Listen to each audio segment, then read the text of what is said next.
Good morning. আপনারা দেখছেন নির্ভীক বিশ্লেষণ। আমি আপনাদের সঙ্গে রয়েছি এমডি হজরত। আজকে যে গুরুত্বপূর্ণ বিষয়টা নিয়ে কথা বলবো, রাজ্য রাজনীতিতে চাপ ও চর্চা তোলপাল পড়ে যায়। এ রাজ্যে সংখ্যালঘু ভোট, সংখ্যালঘু ভোট, সংখ্যালঘু ভোট। সংখ্যালঘু ভোট কোন দিকে? জেইউপি এবং মিমের মধ্যে জোট হতে চলেছে। আইএসএফ, সিপিএম এবং কংগ্রেসের মধ্যে আগামী দিনে হয়তো জোট আমরা দেখব। একদিকে রয়েছে তৃণমূল কংগ্রেস। কিন্তু প্রশ্ন হচ্ছে, সংখ্যালঘুরা কাকে ভোট দেবে?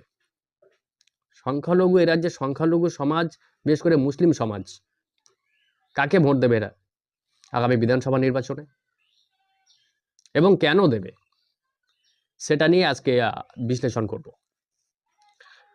দেখুন, একটা বিষয় আমাদেরকে জানতে হবে সবার আগে। এ রাজ্যের সংখ্যালঘু সমাজ অন্তত পরিবর্তনের সরকার আসার পর থেকে 2011 পর থেকে এখনো পর্যন্ত তিনটে বিধানসভা আমরা দেখেছি, 3টি লোকসভাও দেখেছি। এই 15 বছরে কিন্তু সংখ্যালঘু সমাজ এককাট্টাভাবে তৃণমূল কংগ্রেসকেই ভোট দিয়েছে। এর কারণটা কি?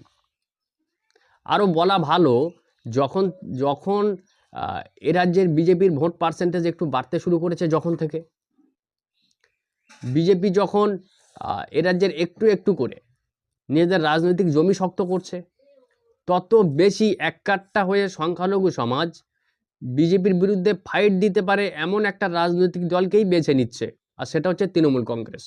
এর কারণটা কি, এটা জানার জন্য আপনাকে পুরো ভিডিওটা দেখতে হবে।